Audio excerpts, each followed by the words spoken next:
ძვირფასო მეგობრებო, ნაცნობებო, უცნობებო, სამუშაო ენა ინგლისურია და ამიტომ გადავდივარ ინგლისურზე, დიდ ბოდიშს მოვითხოვ, რომ რამოდენიმე წუთი დაგვაგვიანდა. Good afternoon, I'm Kate Chanturia, I'm visiting professor here at Ilia University, visiting professor of clinical psychology, and also for last 30 years I work in King's College London as a professor of psychology and consultant clinical psychologist.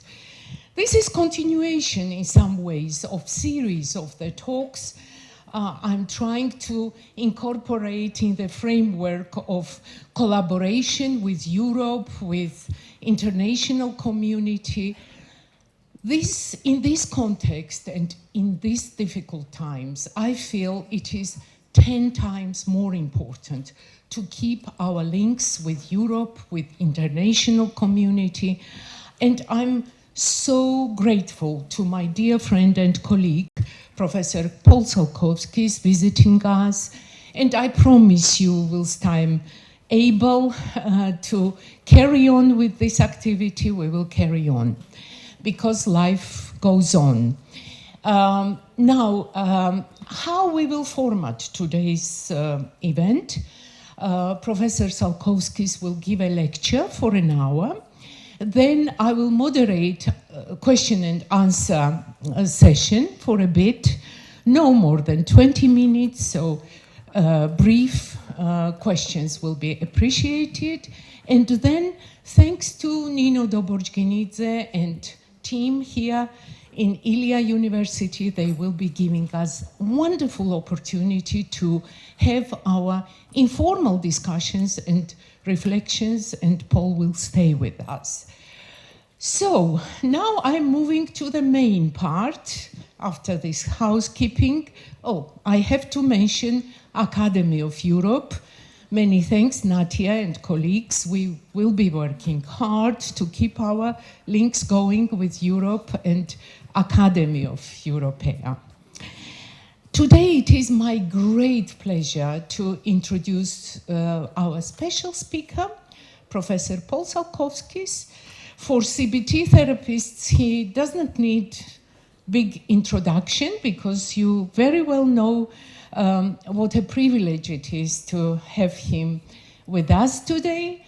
Paul's contribution, for those of you who don't know that much about cognitive-behavioral therapy, it is one of our leading therapies in Britain, internationally, and Paul is probably one of the biggest experts internationally implementing CBT, doing research, doing clinical work.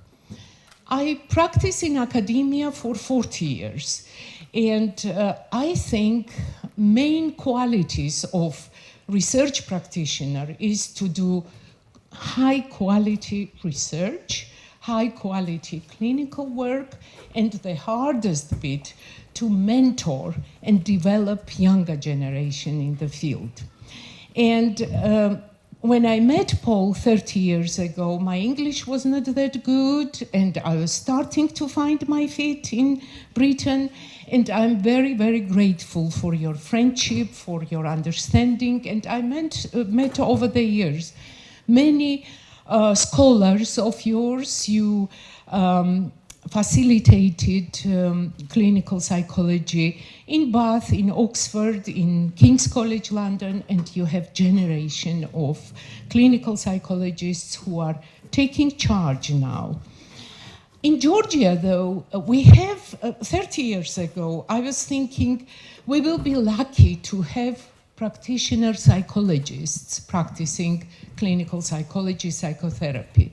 Now we do have quite a number of different directions, different associations.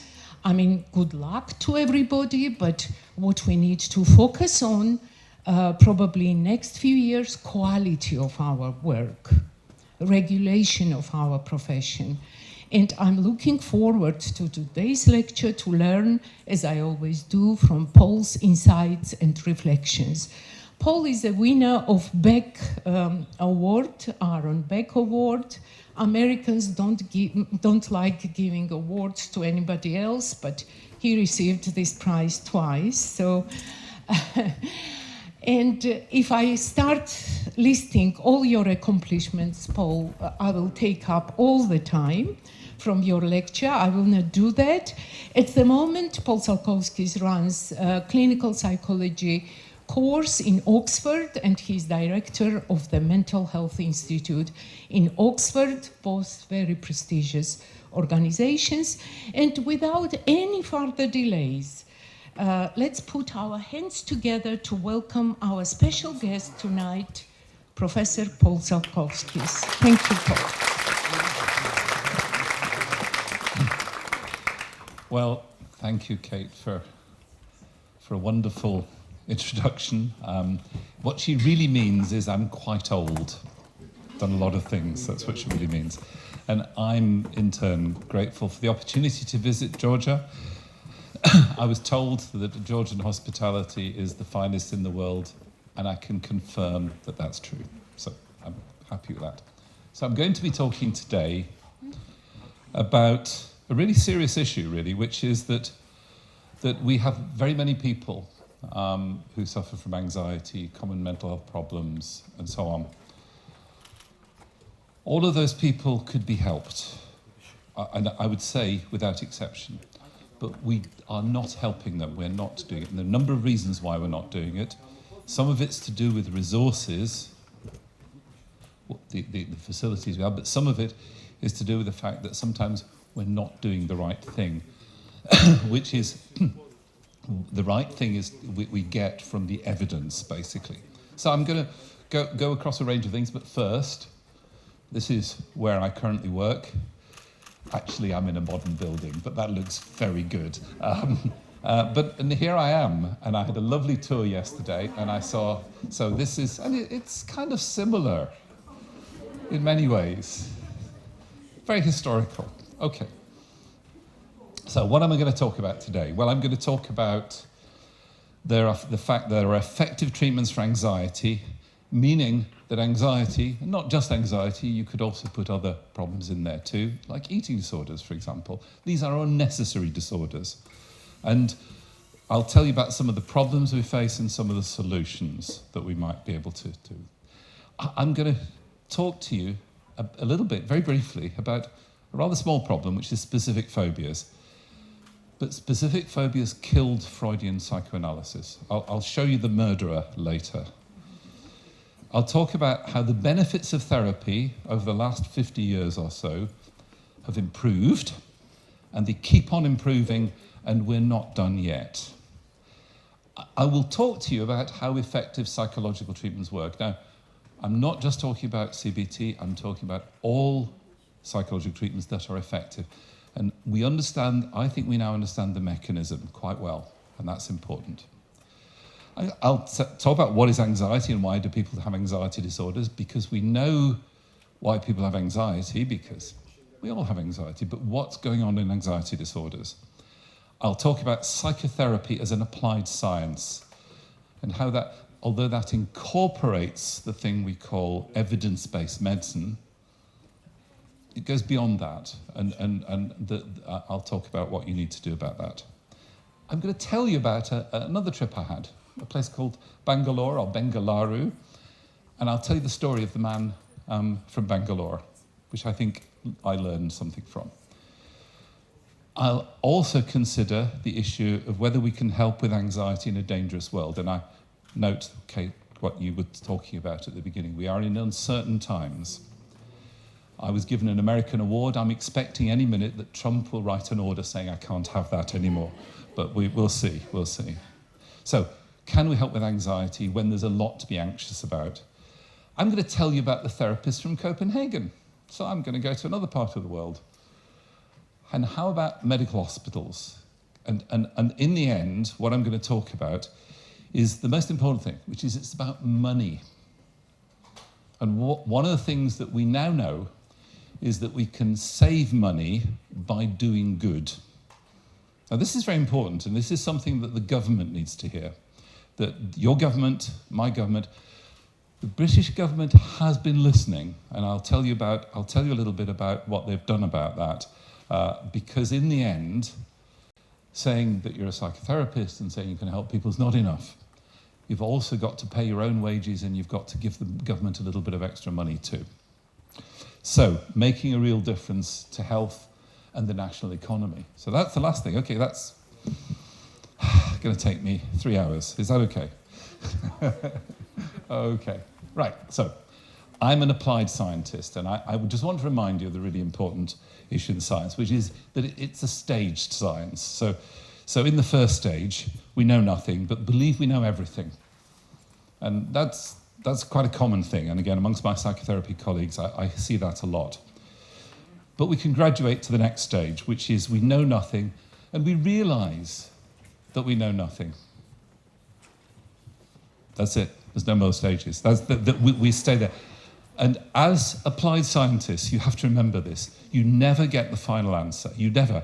Every piece of research I have done has generated 3 more research questions or 10 more research questions. It's really important. So here's the man who killed psychoanalysis. How did he kill psychoanalysis? Well, he's called Joseph Wolpe. He was from South Africa and later moved to America. And what he did, well, before 1958, it was believed by Freudian psychoanalysts that you should not treat symptoms. If you did that, it was dangerous, that people would kill themselves, for example, as a result of that. And further to that, what people believed at that time was that therapy outcomes can't be measured. Now, nobody in this room remembers this time. But the idea was that you could not measure therapy outcomes, that measurement was an illegitimate activity. And Joe Wolpe killed this.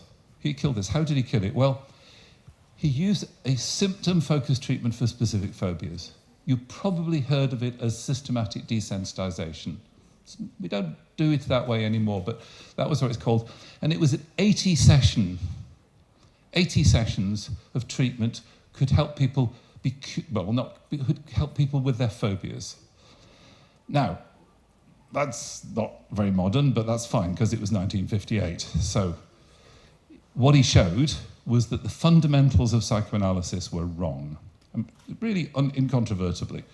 There's still a zombie floating around, but really the thing itself is dead. He also showed that you could measure things and that you could develop your treatments, because what we do today is not what Joseph Wolpe said to do in 1958. We do something very different. So, where are we now? 67 years later.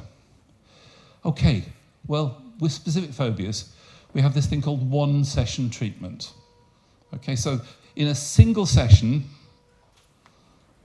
you can get 70% of people not just improved, but free of their phobia. We're talking about spider phobia, dog phobia, cat phobia, needle phobia, height phobia, those kind of things, right? A single session. And we also know that it's not just the exposure, but there's also something interesting, which I'll come back to about the therapists. And it includes, in this treatment, it includes an emphasis on changing beliefs about the phobic object and the person's response. So, here we go. We go from 80 hours to about 30 minutes. Why do I say 30 minutes? Well, because also, in addition to do it in a single session, you can have 4 people in that session. So if it's a 2-hour session, divide it by 4, 30 minutes. That is a stunning, stunning piece of progress.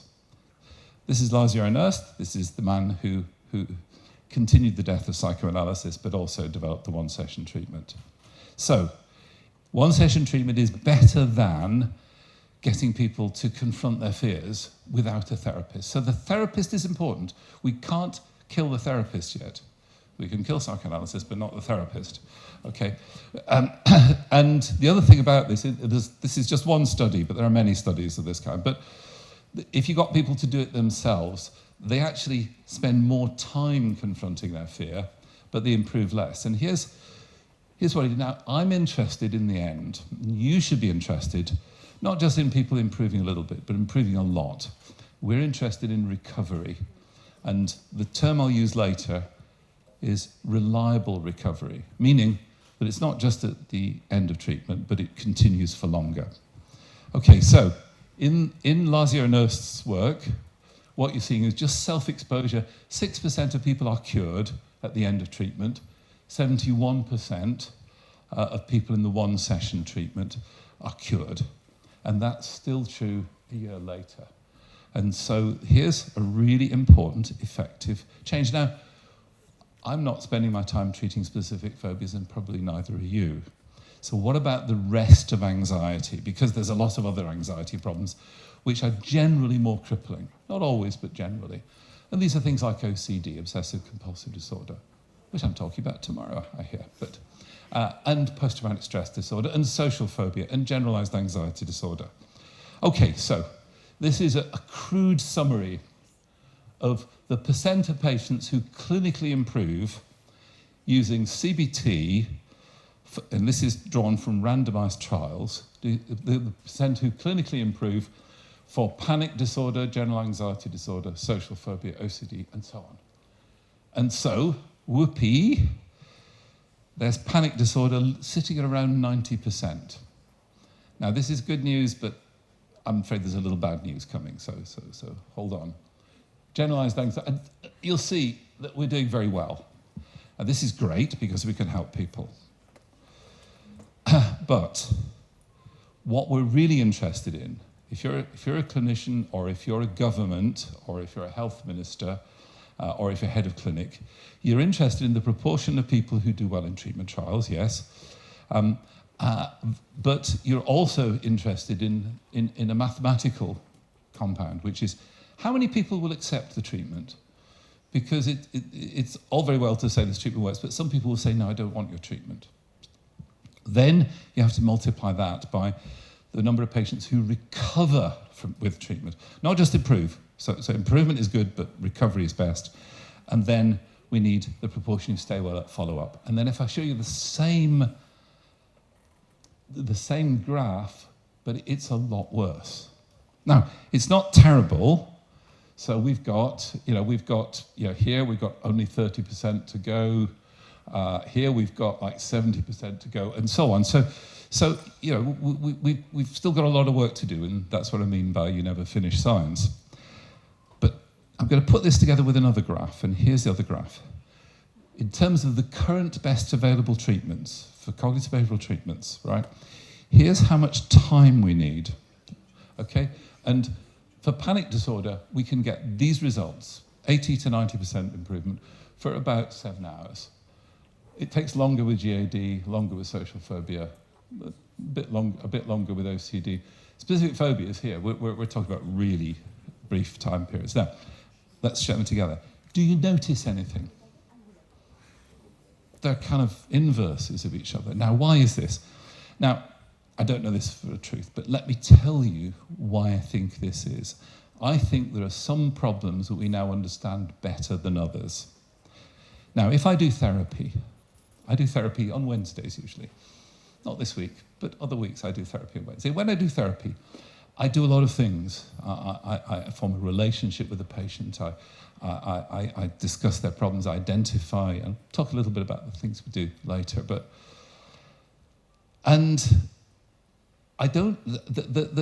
There's quite a lot in there, and some of it is really helpful, and some of it is bullshit. Sorry to use the term, but some of it is bullshit. And the problem is, we often don't know which bit of what we're doing is bullshit and which bit is really helpful. But for specific phobias, we actually do. We're almost certain now we know exactly what's going on. For panic, we do. And what we're doing as applied scientists is that we're finding out what the active ingredients are, what really is making a difference, so we can strip it away. Because if we simply say, well, so for example, in the treatment of OCD, I'd normally offer 16 hours in the first instance. If I only offer 8 hours, I might end up having 8 hours of bullshit and none of the good stuff. So we've got a problem. But we deal with that through science, basically. We can do something with that. So let me also consider, and I promise you, how psychological treatments work. I think we've got a very good idea now about how psychological treatments work. And this, I think, is not just for CBT. It's come from CBT, but I think this is also true of other effective treatments. It's not true of ineffective treatments, and there are a lot of ineffective treatments about. Let's be very clear.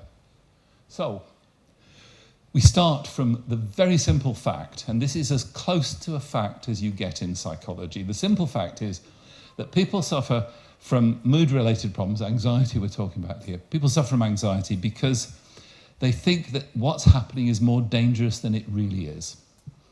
That's the kind of fundamental, or more negative. If you're talking about depression, it's more negative than it really is.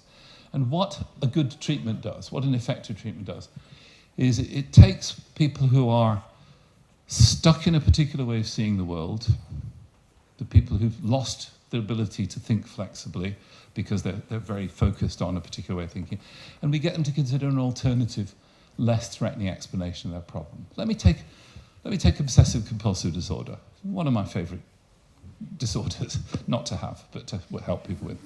So a patient comes to my room, and my therapy room, and they say, "Doctor, my problem really is I have these wicked thoughts." And after a while, they'll explain that the wicked thought is that they have thoughts about having sex with their own children.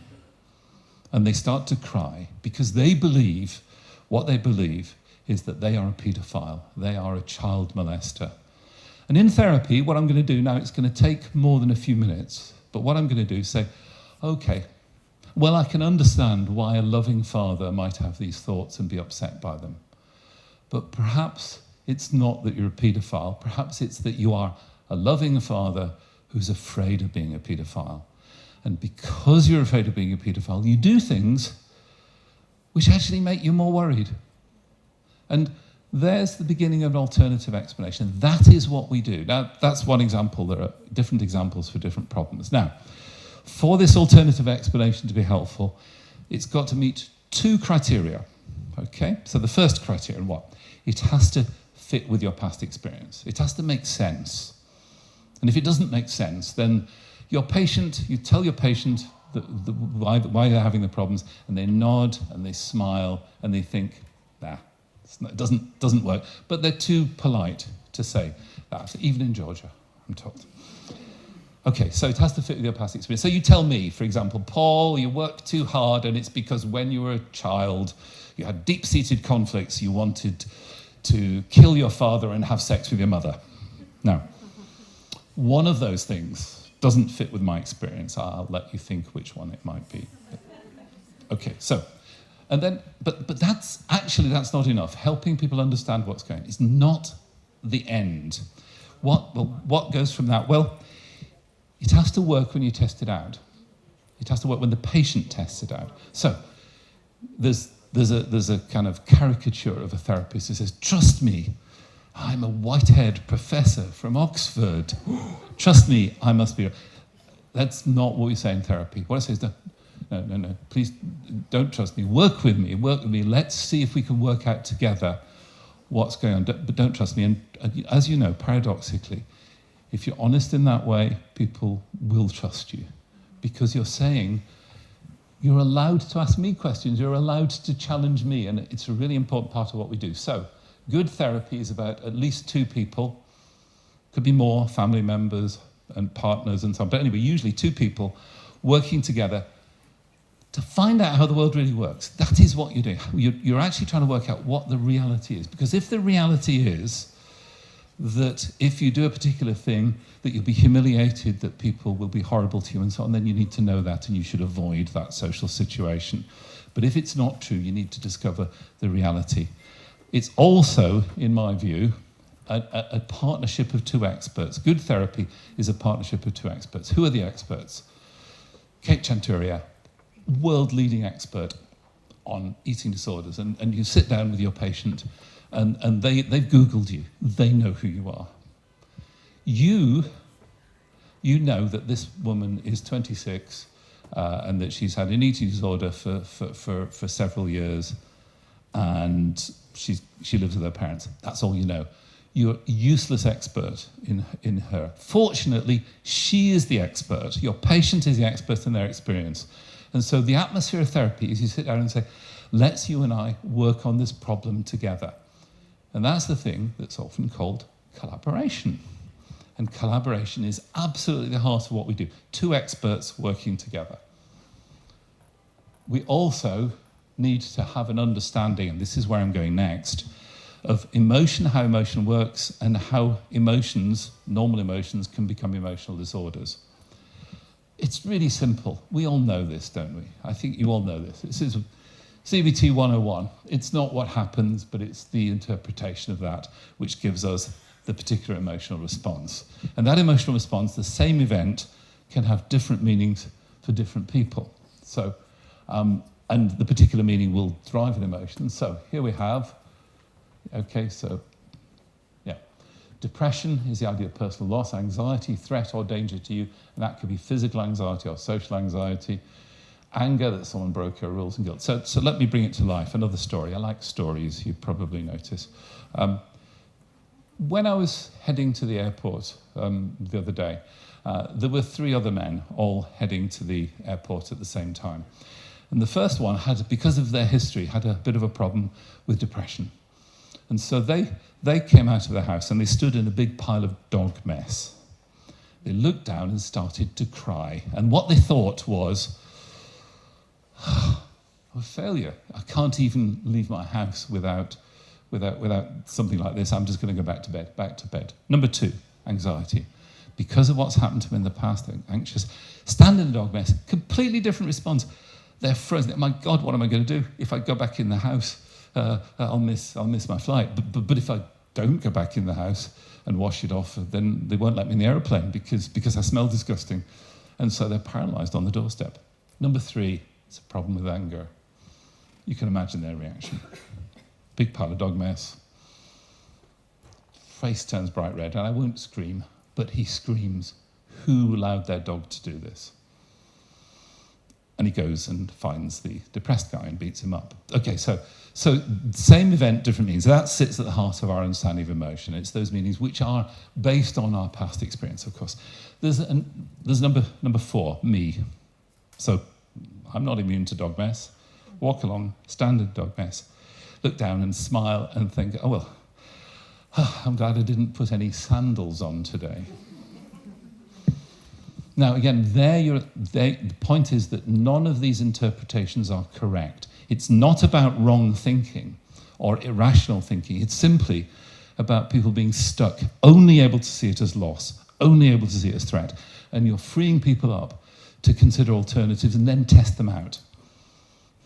So, why do people have disorders? Well, what an excessively anxious person needs to know, really 2 things. Firstly, why is my anxiety so severe? Anxiety is normal. Yeah, social anxiety. When I was an adolescent, when I was 13 or 14, I was very shy indeed. I could not talk to girls, particularly girls I liked. And I didn't like to speak in front of people. And that's gone away. You've probably noticed, and my wife has certainly noticed. I managed to talk to girls even now, even my daughter, we're going to say. Okay, so why is it so severe? And secondly, why is it so persistent? Why did it not go away on its own? Because most people have anxiety about things, but they repeat them and it goes away. But for some people it doesn't, and that's why people have anxiety disorders. So why is it severe? Well, it's because anxiety is proportional to the perception of danger. That means how likely it is that something will happen. So let's take OCD again. People think, well, I might be contaminated. I might have HIV/AIDS because I touched this. It's only a 1 in a million chance, though. So if you think it's a 1 in a million chance, that shouldn't make you anxious, unless actually it interacts with something else, which is awfulness. If I have HIV/AIDS on my hands, then it will be so terrible. My children will get HIV. I will feel guilty. I'll have to kill myself because of that, and so on. So there's an interaction. And if you think it's very likely during a panic attack that you will die of a heart attack, and having a heart attack, that's pretty bad too. That's going to make you super anxious. It's going to make you panic. It will be moderated by 2 things. How well you think will cope if the bad thing were to happen, and how well things outside yourself will help. So these are all things which contribute to why anxiety is so severe. and I won't do that. So, okay, so why is it persistent? Well, it's persistent for a very simple reason, that when people with anxiety disorders experience a particular threatening meaning, they do things which hold it in place. So an obvious example of this is safety seeking. Anything the person does to try and keep themselves safe. Now, we picked up this many years ago. David Clark, who I'll mention again later, my best friend and the CBT god, I think is a fair way to say it these days. But anyway, he and I were at a meeting and we were talking about panic, and we talked about the cognitive model of panic. And a man that some of you might have heard of basically looked at our model of panic and said, that's fine, but you're wrong. Now, this was a man called Marty Seligman. And he said, you're wrong. And I said, why do you think we're wrong? He said, well, because people have lots of panic attacks and they don't die and they don't have a heart attack. So that can't be what's keeping it going, because they know that's not going to happen. And that was when we got interested in the idea of safety-seeking behaviour. Because he was right. If you have a panic attack, you think you're going to have a heart attack, and then it doesn't happen, you should learn from that. But how about this? You feel your heart's going fast, you think you're going to have a heart attack, so you sit down and you take a Valium and you wait for it to pass. You might even call for help and get your partner to take you home. Now, after that, do you think, oh, nothing happened? Or do you think it would have happened if I hadn't taken action, if I hadn't sought safety? And that's safety-seeking behaviours, and it cuts across pretty much all the problems we work on. The safety-seeking behaviours helps keep these things in place. A little trivial story. There's a man on a bus going from London to Oxford, and he's standing at the window, and he's throwing a little piece of paper out the window, and the bus driver says, excuse me, but why are you doing that? He said, I'm keeping the elephants off the motorway. So there are no elephants on the motorway. He says, yes, it's because I'm throwing little pieces of paper. That's safety-seeking behaviour. Now, that's a funny example, but actually we all engage in safety-seeking behaviour at various times. There's attention, looking for trouble, selective attention to your body, to your thoughts. If you get worried, if you have health anxiety, hypochondria as it's sometimes called, then what happens is you focus and you look to see if anything's abnormal in your body. Guess what? If you look for trouble, you find trouble. Threat imagery. Imagery is really important. It tended to be neglected historically. Images are super important. We have our own personal horror movie inside our head in which we see ourselves dying, see our funeral, we see our grieving relatives breaking apart because we had a panic attack and so on. Emotional reasoning, fear becomes the driver. So you think there must be something wrong because you're afraid. So you're afraid, therefore it's dangerous. Memory processes. I'm not going to talk a lot about trauma, but trauma is super important, and trauma basically sits in the way our memory works. And what can happen is we can be triggered in terms of memory things without necessarily being aware of it. And then the whole idea of worry and rumination. Overthinking is a problem. Who knew? Okay, so this is the maintenance of anxiety, and it works like this, that events and situations, if they're interpreted in a negative way, produce two types of reactions, automatic reactions and strategic reactions. An automatic reaction, heart going fast, I think I'm dying of a heart attack, then what happens is I become super anxious. If I become super anxious, then, wrong way around. Okay, if I become super anxious, that makes my heart beat faster. It also has the effect of actually making me think more negatively. If you get anxious, your thinking becomes more negative. Two types of things here, right? Automatic reactions and strategic reactions. What's an automatic reaction? Automatic reaction is something you have no control over. Now, an example of that might be if you hear a loud noise, BOOM! You see? Several people rose 5 centimetres from their seats. That's an automatic reaction. Now, what's a strategic reaction? A strategic reaction is, after this, you think, oh my God, that British guy, he's tricky. I'm going to watch him. And if he goes a little bit mumbly, I know what's coming. That's the strategic. So strategic reactions are things that you choose to do. Automatic reactions are things you can't do. No, you can't stop that stuff. So people, Anxiety is an automatic reaction. If you think something bad is happening, then you become anxious. You can't just stop being anxious. However, what you can do is you can identify the safety-seeking behaviours or selective attention, and you can also start to undermine the negative interpretations. You can start to think differently. Think about how the world really works. Is it true that every time I have a panic attack I'm going to die, or is it actually something else that's going on? So, let's turn to the evidence. Evidence-based medicine, really good. Evidence-based medicine has changed our world. Don't listen to what the Americans are saying. Vaccines really do help. And evidence-based medicine basically involves the idea that clinical practice is driven to a large degree by outcome research. And now the question is, will that work for psychological therapies? The answer is no. Antibiotics, we have thousands and thousands of studies and thousands of patients, and we can develop things really well. But in CBT, I mean, we did a really big study recently, 200 patients, and if I talk to my medical colleagues, they laugh and say, why so few? Okay, 200 patients per cell. No, it's not good. So something different is needed for psychotherapy. So let me tell you how psychological therapies have evolved. And this is important because it's your turn. Yeah, I mean, you need to take this forward. So I'm going to call this empirically grounded clinical interventions. And we start with clinical practice. And the really, really great theoreticians, people like Sigmund Freud, great clinician. And he listened to his patients. He didn't just listen to his patients, but he listened to his patients. Then Aaron T. Beck or Jack Rachman or Kate Chanturia. These are you listen to your patients. And it just turns out that when you listen to your patients, you get ideas about what might be going on, and you build theories in that way. Now, for much of the history of psychotherapy, it stopped there. That was it. You just did this. And that typically meant that a group of old men, and I speak as an old man, a group of old men would essentially dominate the field. And you could only really change things when they died. Or you could form a splinter group. You could be Jung to Freud and so on. But generally, it doesn't advance. It becomes stagnant, and it becomes the guru, the man with the white hair. Okay, then what Wolpe did was he brought in outcome research. He said, this is important.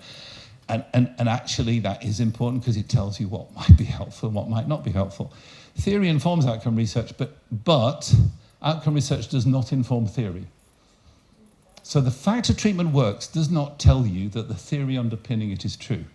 This is a mistake we make all the time in psychiatry.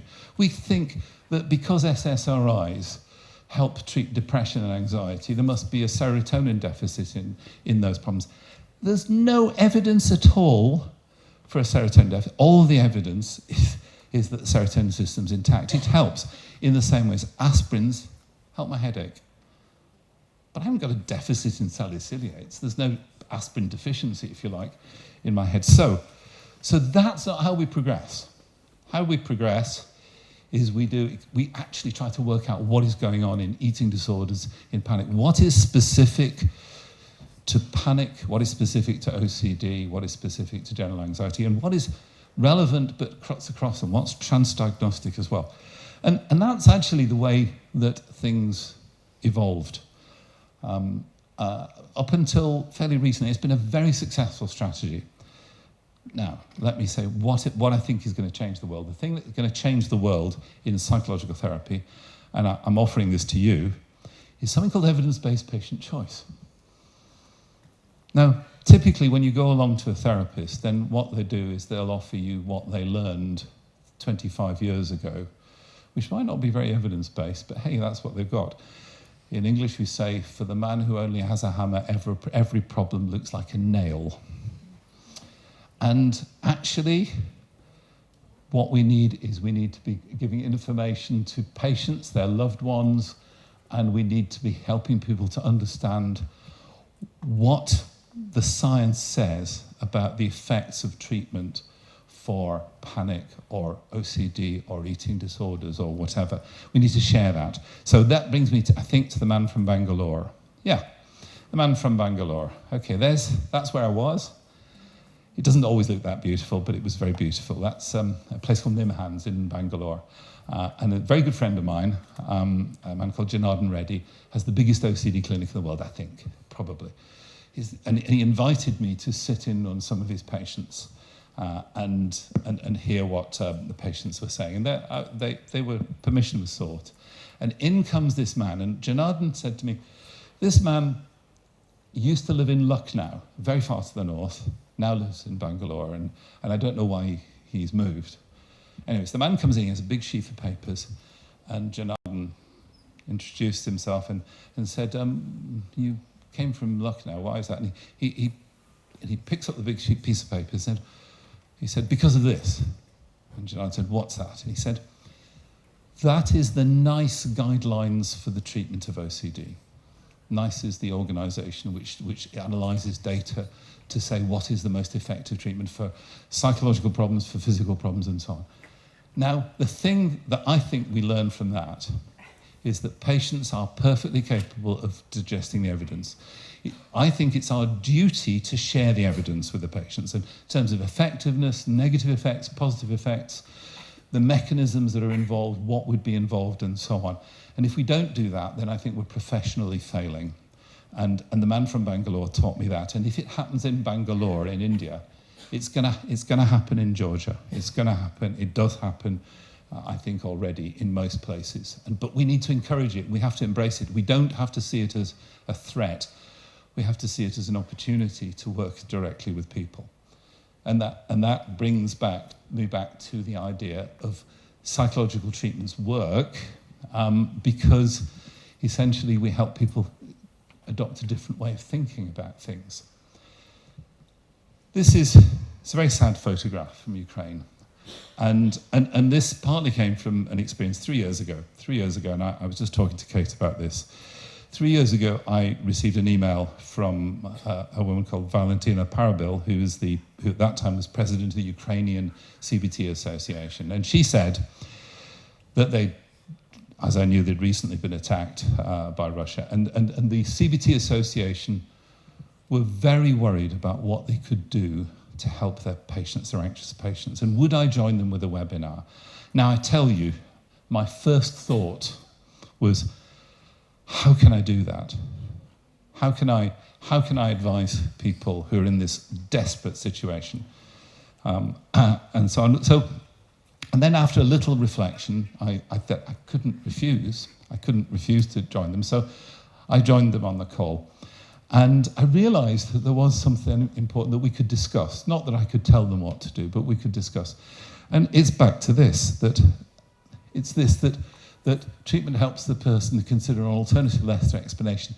It helps them find out how the world really works. And how the world really works is if bombs are falling, then you don't go out to get food for your family. But if the all clear is sounded, then you need to be able to get yourself together to do that, so you can do that. So you need to be able to understand what is safe and what is not safe, rather than thinking that everything is unsafe. Because if you sit in your cellar in a corner and cry day in, day out, that's not going to help. And so I didn't tell them what to do, but I helped them to consider how they might be able to work with these things. And I think that's right. And that takes me to, now, I don't know what they say in Georgia, but in England, one of the things that happen with trauma is that a patient with trauma comes in, and they might be, for example, a victim of intimate partner violence. They may have been attacked and raped by their partner, and they're still trapped in that relationship. And what clinics tend to say is, we need to stabilise this problem. We can't actually treat post-traumatic stress disorder if the person is under continued threat of the trauma occurring again. And immediately we have ruled out the option of PTSD treatment for people living in war zones, people who are living under the threat of invasion or attack, or people who are in domestic. And we thought, well, we need to know what the evidence is. And so Vanessa Yim did a systematic review, and she got some very nice selection of literature, mainly based in war zones.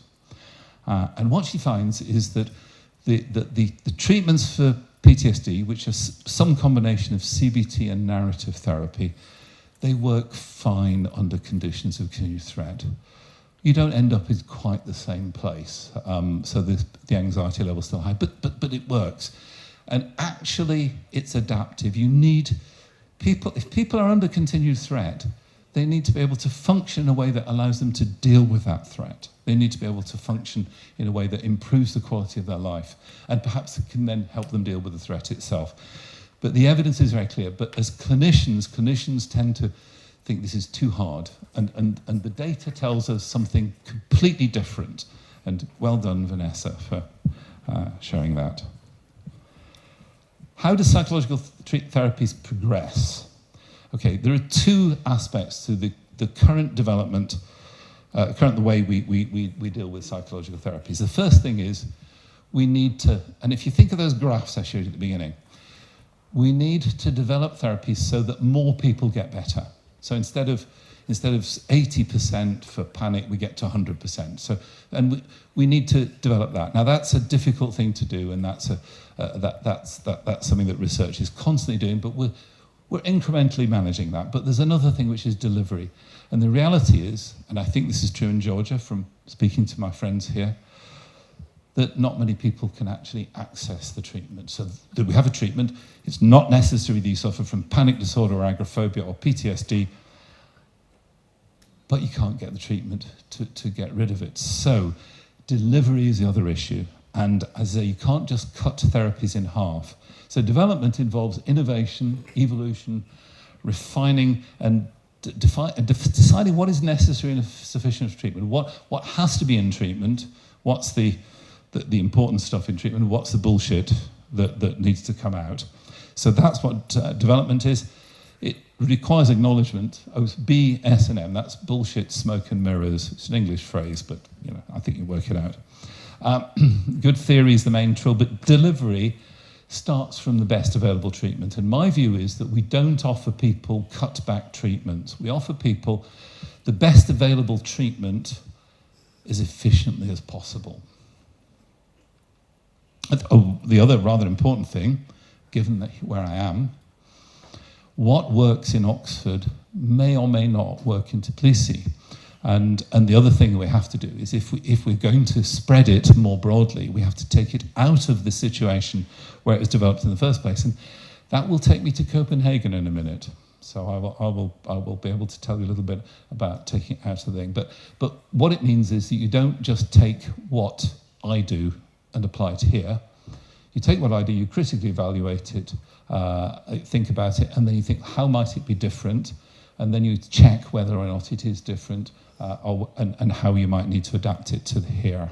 Okay, so here we're going to Copenhagen now. What a lovely place. My daughter now works in Copenhagen, so I have to go regularly, obviously, just to see my daughter, not because it's a lovely place.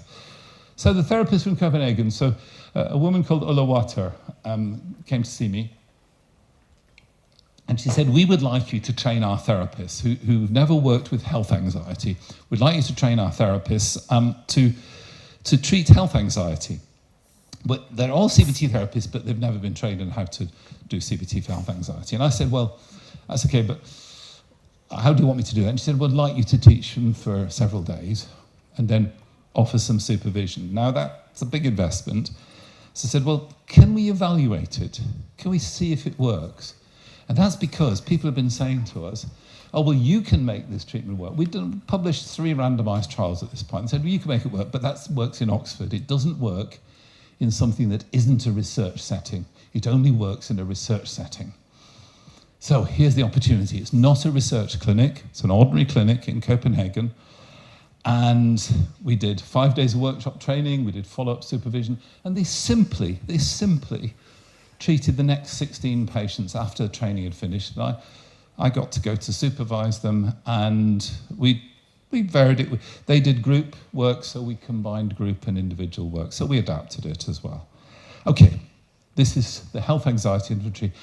All this shows is just for the first 16 patients they treated, the change in health anxiety was almost identical to the change we got in Oxford.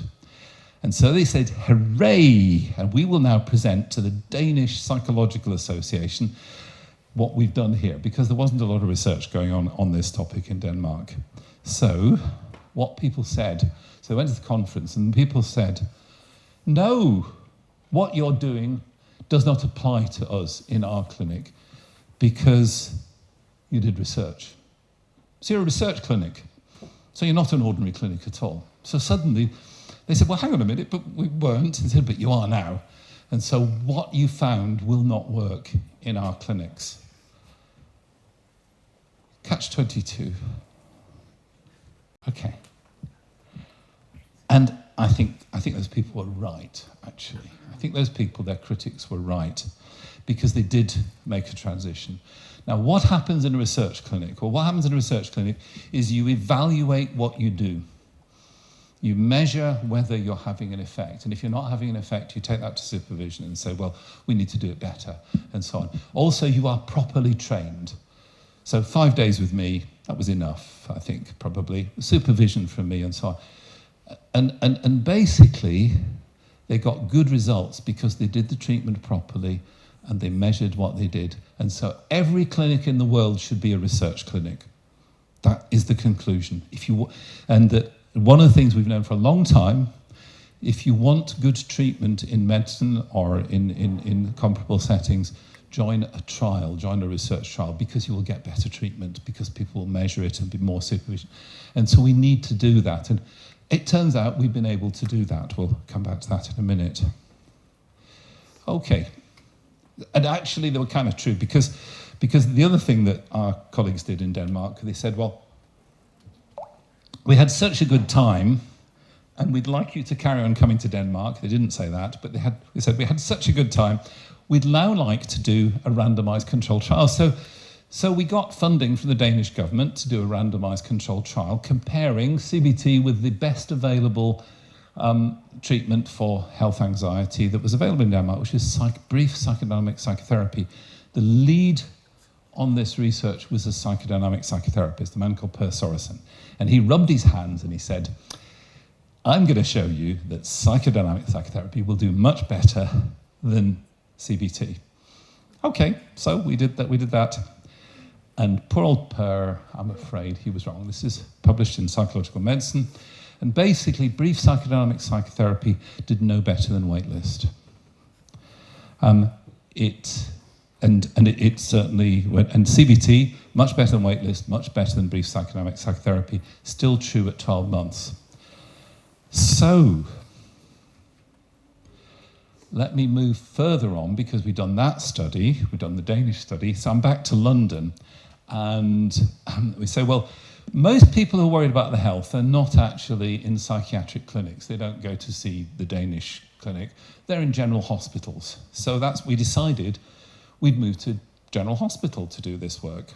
We got a nice big grant, and we did a trial called the CHAMP trial. And basically what this did, we took people who worked in clinics. They might be a diabetes nurse, for example, or a sexual health counsellor, or people who are already not CBT therapists, not actually therapists, and we trained them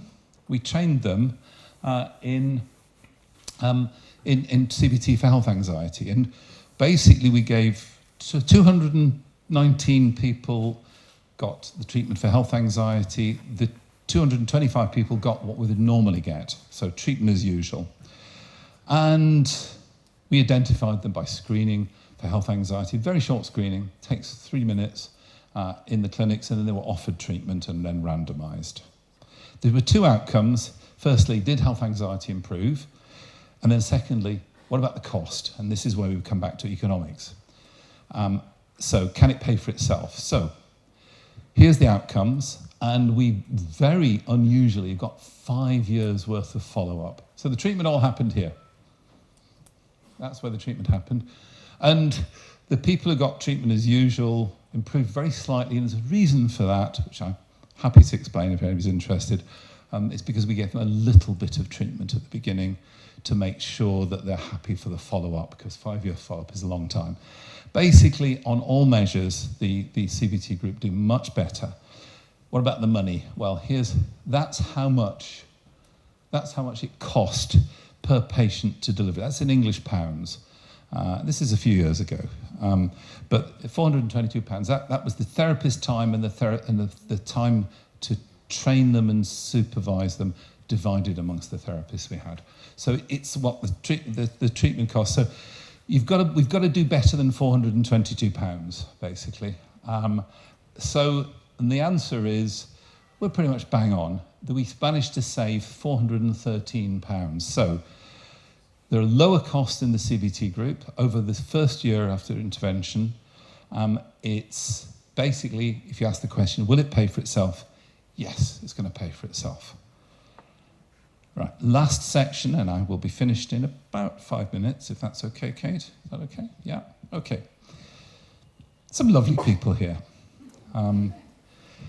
And you can see, there's Liz peeping out from behind David Clark. There's David Clark. I mentioned David Clark before. And David Clark very kindly has given me a few of his slides to show you in the next bit.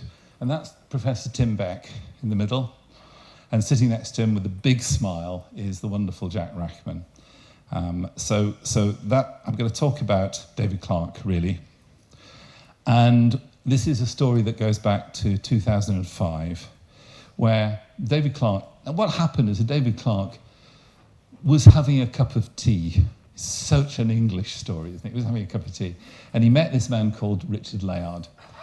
Richard Layard, also having a cup of tea. Richard Layard is an English lord. He's Lord Layard, and he's an economist, a very, very important economist. And they got talking, and they agreed that really it was there was a bit of a problem with mental health, which is that it cost a lot of money. And it costs a lot of money in various ways. What money? Well, it costs a lot of money because people can't work. And so it costs the government money because they don't pay taxes. And many of them will get welfare payments, and so that costs the government money. Even those people who work, they're often not working effectively. The thing we call presenteeism, which is where people are working very ineffectively because they're anxious or depressed and they're unable to function and so on. And then there's the physical healthcare. It turns out that people with psychological problems very often have complicating physical healthcare problems, which also costs a lot of money. So they persuaded the Prime Minister and the Prime Minister's office to invest in something called IAPT. And it developed over a period from 2005 to 2013. It's expanding and expanding. Let me talk about... So when it was launched, it was the government spent 39 million to develop this service. That included training therapists. It now costs £1.07 billion. The estimate for how much money it's saving is £3 to £4 billion. So it's paying for itself several times over. So here's how the argument goes. It says that many more people suffer from anxiety and depression than psychosis. The psychosis is important, but the common mental health problems are commoner. Economic cost is huge, basically. It costs a lot of money, and that gives you the figures there. This was true in 2005. We have effective treatments. The nice guidelines basically allow you to say, give this treatment, don't give this treatment. Don't give that treatment. Don't do the treatment you learned at a workshop last week. Do the treatment where the evidence says it'll help the patient. And by the way, you might want to share with the patient what that is. Okay, so most people, less than 5% of people, are not getting these treatments, basically. That was the calculation. So it was argued that increased provision would pay for itself. So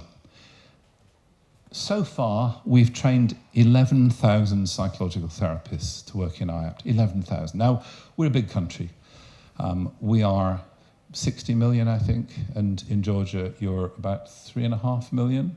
Okay, so scale it down, but still, you would need, a fraction of that, but still a lot of people.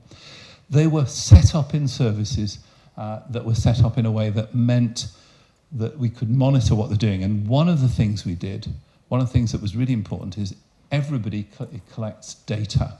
So all the patients are completing questionnaires every session. I think there's a figure coming.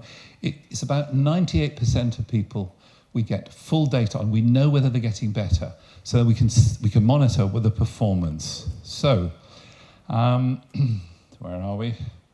Okay, so these are the data. These are the data which show how many people who are going into this service are recovering. Sorry, is that? No.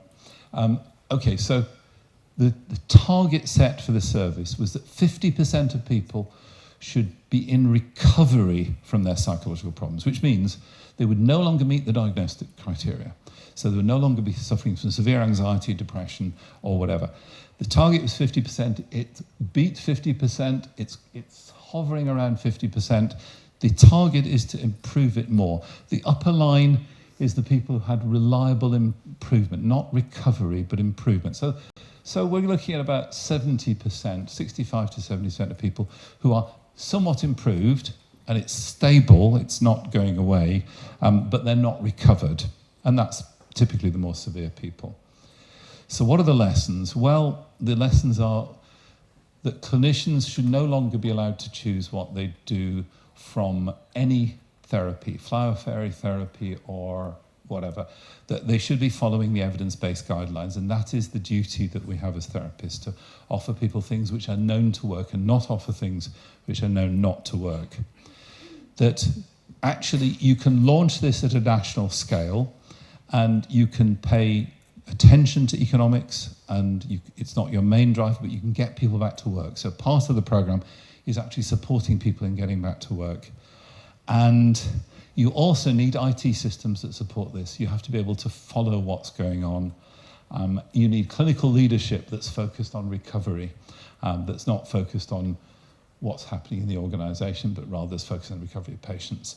And you need to create an environment where innovation is important, where actually built into the service itself is self-improving properties, what's called quality improvement, which is so research actually goes on within these services.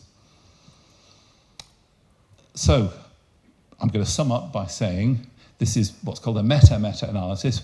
CBT works for everything. This is all the common mental health problems, from eating disorders through to OCD. We know that's true. We know that it works in children. We know it works in old people. We know it works in people with autistic spectrum disorders and other neurodiversity. We know it works across the piece. So it's not good enough, but it's pretty much the only thing that works for everything. It also, and the part of the lesson I think that we've learned over the last few years is that we don't just do the same thing. We have to develop, and to do that we have to be open-minded. It's really important you're open-minded and take on board new things, not to offer them to your patients, but to research them and develop them, and then ultimately, if we know they work, offer them to the patients. So yes, be open-minded, but there's a lot of stuff out there and a lot of stuff that isn't evidence-based. So it's really important that as a therapist and a scientist, you're open-minded, but not so open-minded that your brains fall out. Thank you very much.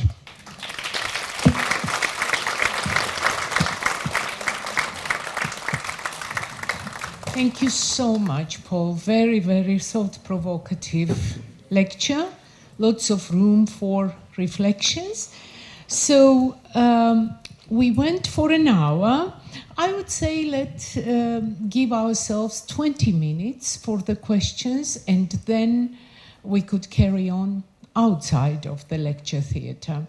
So don't be shy, ask questions. If you struggle to formulate your question, I'm here. We don't have professional interpreter, but I will try my best to help you to translate it in English. So do we have questions from the audience?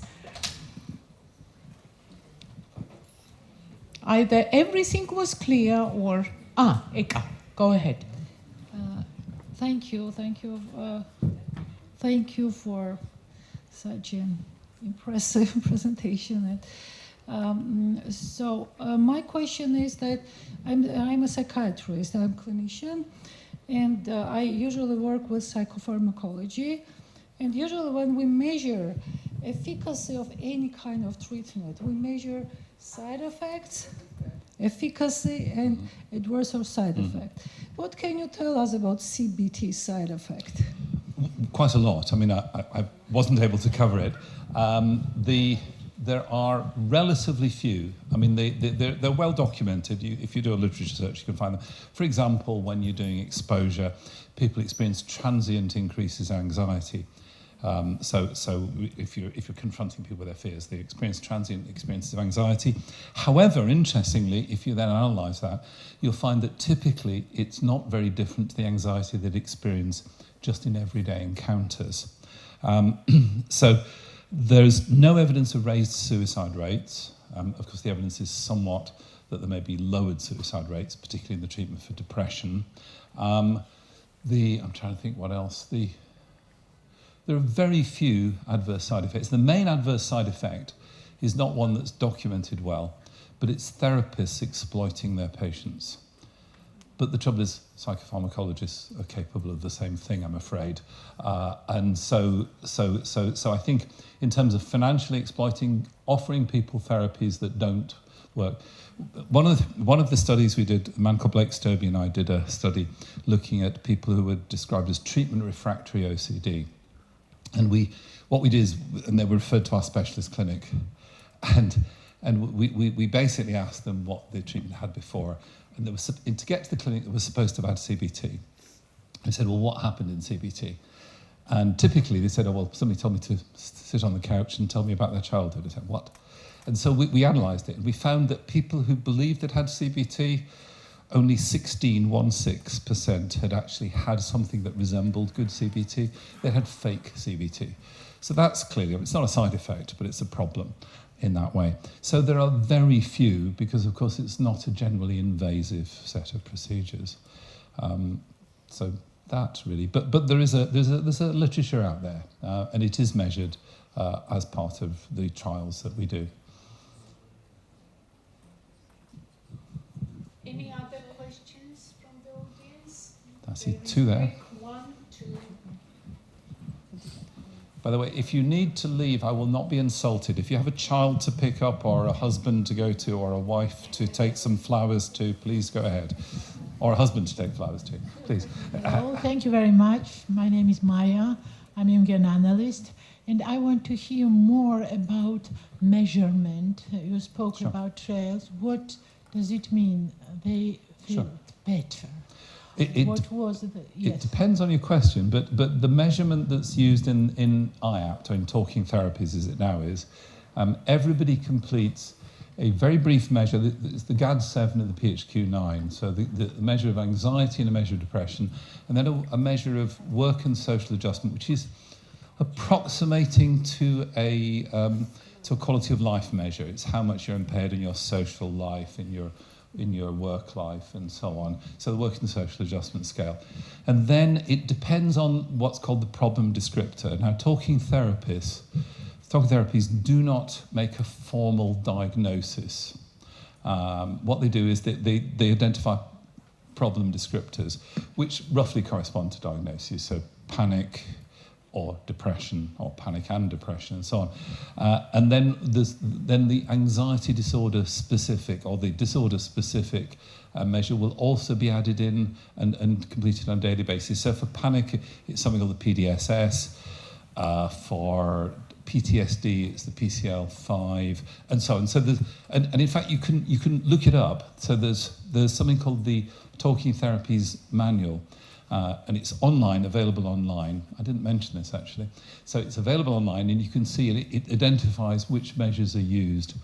But the other thing about this, and this is really important, is that those measures and the outcome of those measures are publicly posted on a website. So there's the NHS England website. So if you're living in Oxford, you can say, okay, well, the service I'm thinking of going to is Oxford Talking Therapies. Let's see how they're doing. Now, I think my problem is OCD. So you can look at how their outcomes are for OCD. So not only the measures taken, but they're aggregated and they're accessible to everybody. They're also accessible anonymously to researchers and so on. So it becomes a matter of a public document. The other thing is that they're held accountable. So if a service is not doing very well, you can then basically have the leadership team is asked, well, why is your improvements not as good as anywhere else, and they can do an analysis of that. Again, it's not done in a punitive way; it's done a way of enhancing it. So, it's a man called John Pym. He published about a year ago a project where they increased the amount of supervision for a particular set of problems, and they showed that by increasing the supervision, you got better outcomes. Should be no surprise. Supervision is really important in these contexts.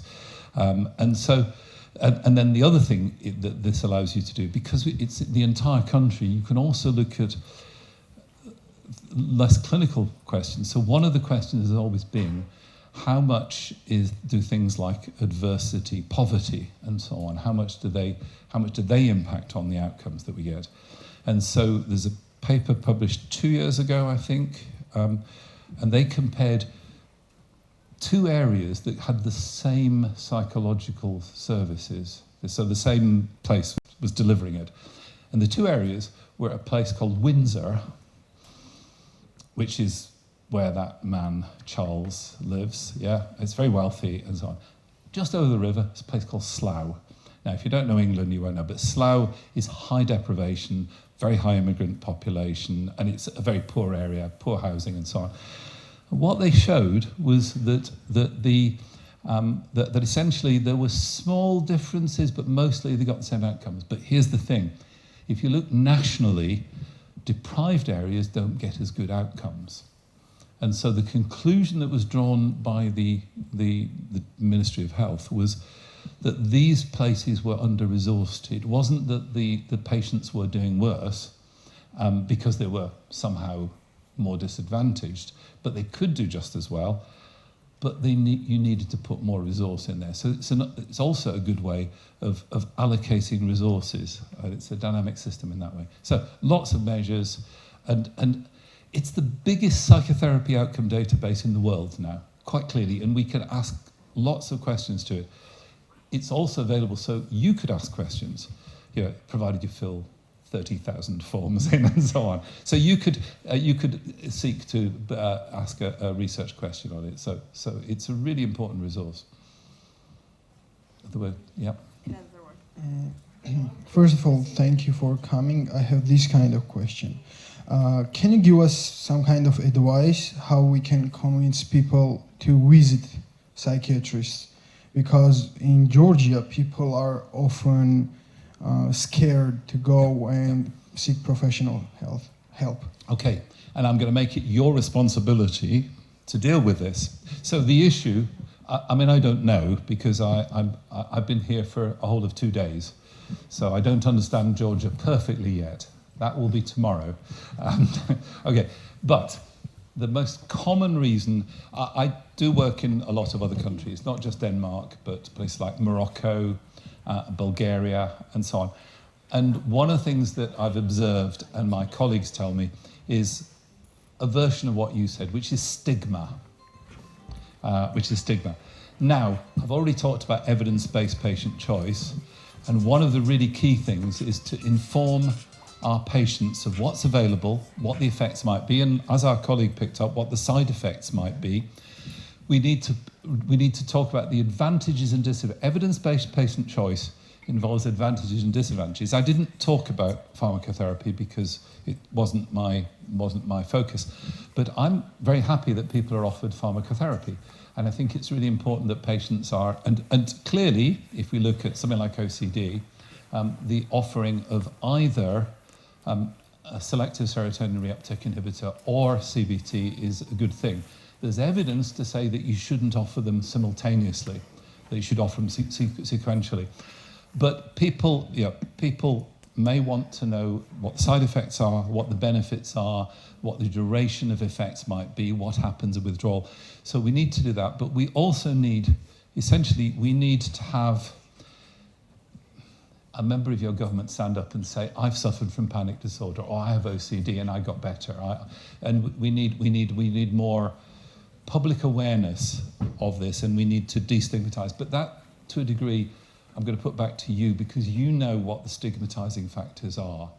And I think it's the responsibility of the people in this room, not me, to help do that. But it's a really important question, and I would invite you to do that. And some of that might involve research, understanding where the stigma is coming from, what it is that is most stigmatizing about it, and whether different problems have different levels of stigma, because our experience in the UK is that varies enormously, and we've had a lot of destigmatizing campaigns, some of which worked, some of which backfired, basically.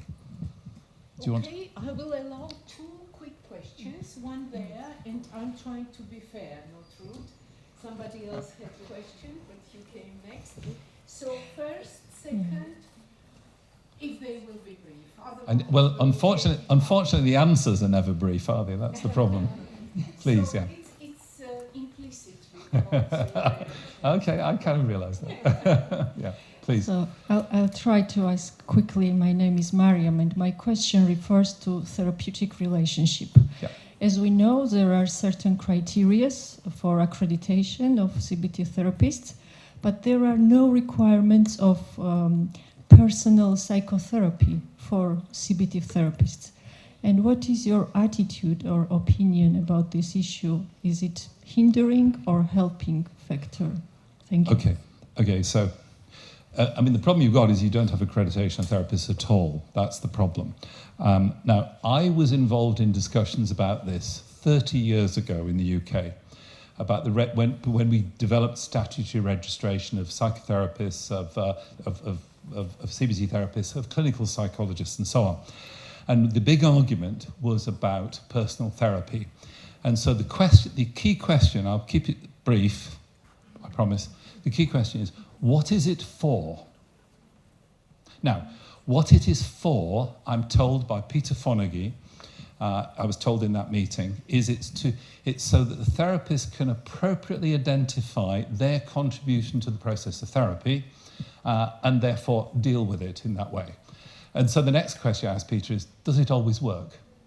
And he looked rather sad and said, no, well, it doesn't really. We do have some narcissistic therapists and so on. And I said, okay, well, let me tell you what I think the equivalent in CBT is. And in CBT, if you want to accredit as a therapist, you have to provide samples of your actual therapy practice, tape recordings or video recordings, and they have to be supervised. And in that supervision, it is meant to identify your contribution to therapy. So what we agreed was that for the accreditation of CBT therapists, that actually what we needed to have was appropriate samples of what's called live supervision. And if the person, for example, the patient mentions their bereavement, and the therapist shies away from it, then you know that that's what you need to help them. And supervision then tries to deal with that. So I think that is the equivalent. I did suggest to Peter that we should perhaps make this as a requirement for the psychodynamic psychotherapists, and he said that he didn't think that was a good idea. So we have an equivalent, and it is direct monitoring of the therapist's contribution to the therapy process. It's more complicated than that, but that's the shortish version. So before Paul goes to the trouble, because I'm going determined to finish it in time, last question, and then do feel free to take it informally outside. So last question. Okay. My name is Nino. Thanks a lot. It was really interesting. I kind of have the opposite question of Mariam. Well, as I know, in Germany, there are lots of standardized CBT therapies, and because due to long line to get a funded, like by insurance therapy, people are able to do it online, and they have special access. So this is, like, it has 2 parts. My question is about what do you think about standardized therapy, which excludes the involvement of therapists, and also as AI and ChatGPT became so popular, as I know, lots of people are using it for daily support, and I also saw lots of prompts, like CBT question prompts. You can teach them, and then it will become your therapist. So I'm just curious, what is your attitude toward that, and do you think that it may change the future of CBT? A proper answer to that is going to make Kate kill me. So just to be clear. Sorry. So, no. It's a really important issue. But it can't be answered briefly. So I will I will do bullet points. Don't need 5 minutes. Bullet points. The use of online therapy or blended therapies or apps and so on, they must be regulated. They must be evidence-based, basically. So again, in the UK, we have NICE, and NICE has a program which says basically that if you wish to do a CCBT, a computerized CBT, then what you have to do is that you have to show in randomized controlled trials that it does as well as the best available alternative treatment, and they don't, by and large. The shift to online during the pandemic was a mistake. It wasn't a mistake during the pandemic. To stay there is a mistake. It's a financially driven mistake. It's very clear that things are different. And the way, I've not talked about this in the talk today, but the really central issue in CBT, as far as I'm concerned, is something called formulation. And that's so the two types of CBT are prescriptive and formulation driven. And the problem is that for simple problems, recent onset, then an app, a self-help book, I think a self-help book is as good as an app actually, or as online therapy and so on, in a standardized way, that's fine, because just about anything is going to help there. As soon as you get into more severe, more complicated, more chronic, then you've got a whole set of different factors. One of the things I will say tomorrow is that when I treat OCD, I'm mostly not treating the OCD, I'm mostly treating the collateral damage. And no package can deal with that. No package at the moment is able to deal with formulation in an appropriate way. So I think there's a place for it, but I don't think it's going to transform everything. AI is a very sophisticated form of plagiarism, and it depends what goes into the large language model. That's the problem. And if you put garbage in, you get garbage out. And we know this. And so at the moment, I think AI might be able to make a contribution in some way, but I think it's very dangerous at the moment. And again, evidence. We want evidence.